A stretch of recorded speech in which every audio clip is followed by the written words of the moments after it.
Drugs కేసులో ED విచారణ వేగవంతమైంది. ఈరోజు హీరో తనీష్ను ఈడీ అధికారులు విచారించారు. తనీష్ బ్యాంక్ ఖాతాలను, ఆడిట్ రిపోర్టులను ఈడీ పరిశీలిస్తోంది. డ్రగ్స్ నిందితులు కెల్విన్, జిషాన్లతో ఉన్న సంబంధాలపై ఈడీ ఆరా తీస్తోంది. జిషాన్ కాంటాక్ట్ లిస్టులో తనీష్ పేరు ఎందుకు ఉంది, డ్రగ్స్ వాడకపోతే పేరుండాల్సిన అవసరం ఎందుకు వచ్చింది అన్న అంశాలను ఈడీ విచారిస్తోంది.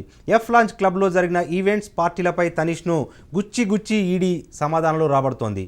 డ్రగ్స్ కొనుగోళ్లు, విదేశాల నుంచి రవాణా, నగదు చెల్లింపులపై ఈడీ ఆరా తీస్తున్నట్లుగా తెలుస్తోంది. మనీ లాండరింగ్, ఫెమా యాక్ట్ నిబంధనల ఉల్లంఘనలపై సుదీర్ఘంగా తనీష్ను ఈడీ విచారిస్తున్నట్టుగా తెలుస్తూ ఉంది. ఇప్పటికైతే తనీష్ బయటకైతే రాలేదు, కానీ అసలు ఈడీ దూకుడు పెంచినట్టుగా కనిపిస్తోంది. ఈరోజు తనీష్ నుంచి ఎటువంటి వివరాలు రాబట్టింది, అసలు డ్రగ్స్ కేసు ఎంతవరకు వచ్చింది అన్న అంశాలను వివరించేందుకు మనతో పాటు మా రిపోర్టర్ ప్రణీత లైవ్లో అందుబాటులో ఉన్నారు.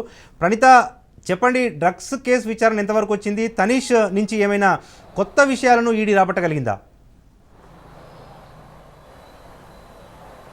ఎస్ నరేష్, ప్రస్తుతం ఈరోజు 11వ రోజు ఈడీ అధికారులు ఈ డ్రగ్స్ కేసు ఇన్వెస్టిగేట్ చేసినటువంటి తీరు కొంతమందికి మాత్రం కేవలం వీళ్ళను విట్నెస్లుగా పరిగణిస్తారు అని కొంతమంది అంటుంటే, లేదు వీళ్ళ దగ్గర తీసుకున్నటువంటి బ్యాంక్ స్టేట్మెంట్స్ ఆధారంగా మనీ లాండరింగ్ ఆస్పెక్ట్ బయటికి వస్తుంది అని కొందరు చెప్తున్నారు. సో మొత్తం ఇంకా ఒకరు తరుణ్ని ఈడీ అధికారులు విచారించాల్సి ఉంది. కాబట్టి తరుణ్ విచారణ కూడా కంప్లీట్ అయిపోయిన తర్వాత ఈ కేసును ఈడీ ఎలా టేకప్ చేయబోతుంది అనేటువంటిది కీలకంగా మారింది. ఎందుకంటే ప్రస్తుతం దాదాపు ఈ రోజుతో 11వ వ్యక్తిగా తనీష్ని ఈడీ అధికారులు విచారిస్తున్నారు. ఈ 11 మంది దగ్గర నుండి కూడా వాళ్ళ బ్యాంక్ స్టేట్మెంట్స్ అన్నిటిని కూడా ఈడీ అధికారులు ఇప్పటికే సేకరించారు. అయితే వీళ్ళ బ్యాంక్ స్టేట్మెంట్స్లో అనుమానాస్పద లావాదేవీల పైన వీళ్ళను ఈడీ అధికారులు ప్రశ్నిస్తున్నట్టు తెలుస్తుంది. గతంలో 2017 ఎక్సైజ్ అధికారులు నమోదు చేసినటువంటి కేసు కంటే ముందు కూడా, అంటే 2017 నుండే వీళ్ళకి సంబంధించినటువంటి అన్ని బ్యాంకులకు సంబంధించినటువంటి స్టేట్మెంట్స్ తీసుకురమ్మని చెప్పింది. కాబట్టి ప్రతి ఒక్కరు కూడా తమ బ్యాంక్ స్టేట్మెంట్స్ని తీసుకొస్తున్నారు. అయితే ఇక్కడ మరొకటిది, ఈ 11 మంది ఇప్పటి వరకు విచారణకు హాజరైనటువంటి 11 మంది కూడా ఒక్కొక్కరికి కేవలం ఇండస్ట్రీ బిజినెస్సే కాకుండా వీళ్ళందరికీ కూడా సైడ్ బిజినెస్ ఉంది. అంటే పూరి జగన్నాథ్, చార్మి లాంటి వాళ్ళని చూసుకుంటే వాళ్ళకు ప్రొడక్షన్ హౌస్ని కూడా రన్ చేస్తున్నారు. అయితే వీళ్ళు తీసుకొచ్చినటువంటి బ్యాంక్ స్టేట్మెంట్స్ వీళ్ళ పర్సనల్ బ్యాంక్ స్టేట్మెంట్స్ కాకుండా ప్రొడక్షన్ హౌస్లకు సంబంధించినటువంటి స్టేట్మెంట్స్ తీసుకొచ్చారు అనేటువంటి ఆరోపణలు కూడా వినిపించాయి. అయితే మళ్ళీ వాళ్లకు సంబంధించినటువంటి పర్సనల్ స్టేట్మెంట్స్ని మళ్ళీ మెయిల్ చేయవలసిందిగా ఈడీ అధికారులు వీళ్ళని అడిగినట్టుగా కూడా మనకు సమాచారం అవుతుంది. సో ఇప్పుడు ఈ 11 మంది, అంటే వాళ్ళిద్దరు కాకుండా వీళ్ళటువంటి నవదీప్ లాంటి వాళ్ళని చూస్తే వీళ్ళకి కొన్ని పబ్స్ కూడా హైదరాబాద్లో ఉన్నాయి. వాటికి సంబంధించినటువంటి అకౌంట్స్ తీసుకొచ్చారు. అయితే వీళ్ళకు సంబంధించినటువంటి పర్సనల్ అకౌంట్స్ని తీసుకురాకుండా ఈడీ అధికారులను వీళ్ళు ఏమైనా మిస్లీడ్ చేస్తున్నారా అనేటువంటి ఆరోపణలు కూడా ఇప్పుడు వినిపిస్తున్నాయి. అయితే తాజాగా ఇవాళ ఉదయం ఇదే ఈడీ కార్యాలయానికి ఏఐసిసికి సంబంధించినటువంటి ఒక వ్యక్తి, జడ్సన్ అనేటువంటి వ్యక్తి వచ్చి ఒక కంప్లైంట్ని ఈడీ అధికారులకు ఇచ్చారు. దీన్ని మొత్తం ఈ డ్రగ్స్ కేసుని నిన్న జరిగినటువంటి సైదాబాద్ కేసుతో లింకప్ చేశారు. అయితే ప్రస్తుతం హైదరాబాద్లో డ్రగ్స్తో పాటు గంజాయి విపరీతంగా సరఫరా అవుతున్నటువంటి కారణంగానే ఇటువంటి క్రైమ్స్ చిల్డ్రన్ పైన జరుగుతున్నాయి. వీటిపైన యాక్షన్ తీసుకోండి. దీంతో పాటు టాలీవుడ్ డ్రగ్స్ కేసును అంతా కూడా పొలిటీషియన్స్ డీల్ చేస్తున్నారు. పొలిటీషియన్స్ ఎందుకు విచారించట్లేదు అనేటువంటి రైట్. తనీష్ను డ్రగ్స్ కేసులో ఈడీ ఆఫీసులో ఈడీ అధికారులు విచారిస్తున్నట్టుగా తెలుస్తూ ఉంది. విచారణ ఇంకా కొనసాగుతున్నది. అయితే గత 11 రోజులుగా ఈడీ విచారణ డ్రగ్స్ కేసులో చేస్తున్న నేపథ్యంలో ఏమైనా కొత్త అంశాలు వెలుగులోకి వచ్చాయన్న అంశాన్ని తెలుసుకునేందుకు మనం ప్రయత్నిద్దాం. మనతో పాటు మా రిపోర్టర్ ప్రణీత లైవ్లో సిద్ధంగా ఉన్నారు. ప్రణీత, గత 11 రోజులుగా ఈడీ విచారణ చేస్తోంది కదా, ఏమైనా కొత్త అంశాలు వెలుగులోకి వచ్చాయా, లేకపోతే రాష్ట్ర ప్రభుత్వం ఏ రకంగానైతే నామమాత్రంగా విచారణ కొనసాగించిందో అదే తీరు కొనసాగుతోందా అన్న అనుమానాలు కూడా ప్రజల్లో వ్యక్తమవుతా ఉన్నాయి. ఏమంటారు? రైట్ నరేష్, కంప్లీట్ ఈడీ ఎట్లా ఈ కేసుని డీల్ చేయబోతుంది అనేటువంటిది మొత్తం ఈ 12 మంది కూడా విచారణ కంప్లీట్ అయిపోయిన తర్వాతనే తెలుస్తుంది. ప్రస్తుతం అయితే ఈరోజు తనీష్ విచారణ కంప్లీట్ అయిపోతే ఇంకొకరు తరుణ్ మాత్రమే మిగిలి ఉంటాడు. అతన్ని ఈ నెల 22న ఈడీ విచారించబోతుంది. సో తరుణ్ ఇన్వెస్టిగేషన్ కూడా కంప్లీట్ అయిపోయిన తర్వాత ఓవరాల్గా వీళ్ళందరికీ సంబంధించినటువంటి బ్యాంక్ స్టేట్మెంట్స్ని ఈడీ అధికారులు పరిశీలించనున్నారు. ఎందుకంటే ఈ కేసులో ఫస్ట్ నుండి కూడా కెల్విన్ పేరు వినిపిస్తుంది. ఏవన్గా కెల్విన్ ఉన్నాడు. కెల్విన్ని గత 10 days క్రితం కూడా ఈడీ అధికారులు మళ్ళీ పిలిపించారు. అతనికి సంబంధించి కొన్ని బ్యాంక్ స్టేట్మెంట్స్ని, అంటే గతంలో ఏవైతే కెల్విన్ ఈడీ అధికారులకు సబ్మిట్ చేయలేదో ఆ దానికి సంబంధించిన ట్రాన్సాక్షన్స్ని కూడా తెప్పించుకున్నారు.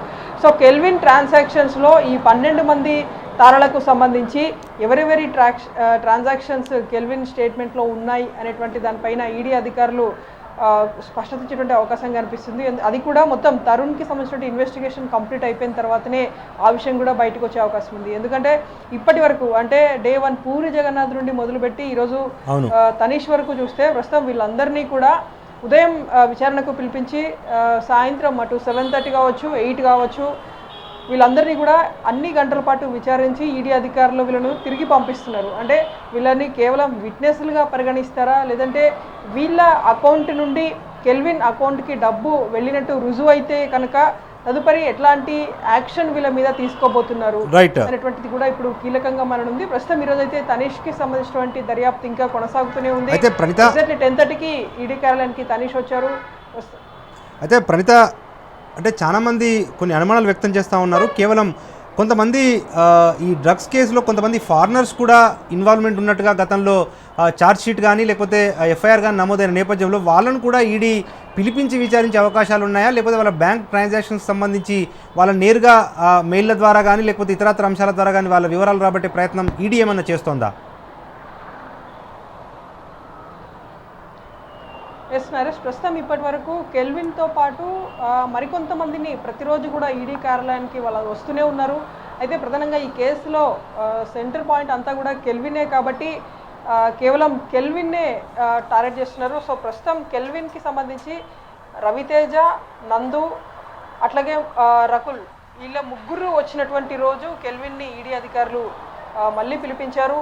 సో వీళ్ళ ముగ్గురికి సంబంధించి ఏమన్నా స్పెషల్ కేసుగా వీటిని పరిగణిస్తున్నారా? ఈ ముగ్గురు విచారణ జరుగుతున్నటువంటి సమయంలోనే కెల్విన్ని పిలిపించి ఈడీ అధికారులు కొన్ని గంటల పాటు విచారించడం అనేక అనుమానాలకు దావిస్తుంది.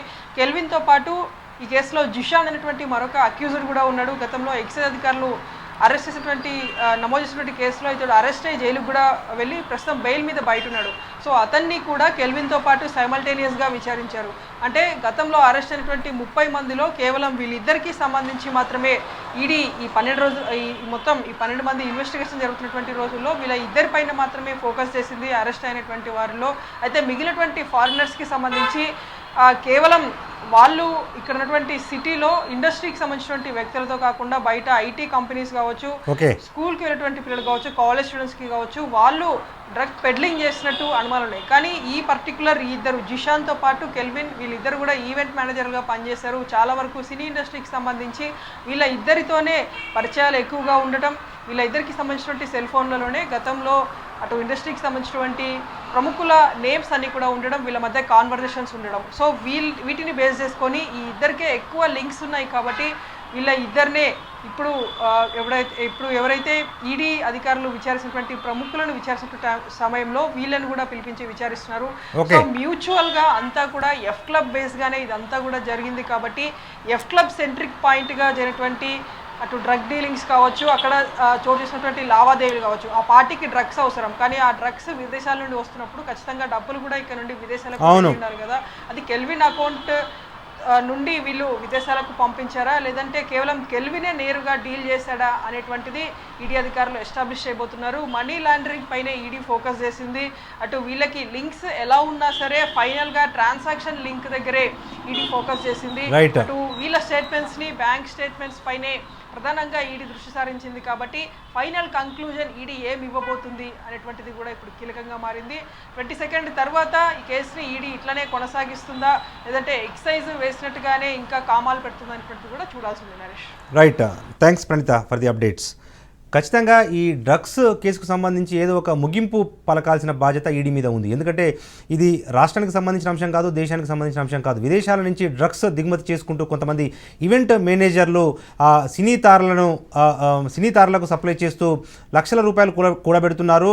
నల్లధనం రూపంలో విదేశాలకు కూడా ఒక డ్రగ్స్ మార్గంలో మన దేశ సంపదను విదేశాలకు కూడా తరలిస్తున్నట్టుగా ఈడీ అనుమానిస్తుంది. ఈ నేపథ్యంలోనే మనీ లాండరింగ్ అంశాన్ని కూడా ఈడీ ఈ డ్రగ్స్ కేసులో జోడించి మరీ విచారణ చేస్తున్న నేపథ్యంలో అందరిలో తెలంగాణ ప్రజల్లో ఒక రకమైన ఈడీ పట్ల ఒక నమ్మకం వ్యక్తమవుతూ ఉంది. ఎందుకంటే రాష్ట్రం కూడా ఒక సిట్ను ఏర్పాటు చేసింది, దాంతోపాటు ఎక్సైజ్ డిపార్ట్మెంట్ కూడా విడిగా విచారణ చేపట్టింది. కానీ రాజకీయపరమైన ఒత్తిడిలో లేకపోతే సినీ ప్రముఖుల కోసమో ఈ డ్రగ్స్ విచారణ అనేది ఒక కన్క్లూజన్కు రాలేదు.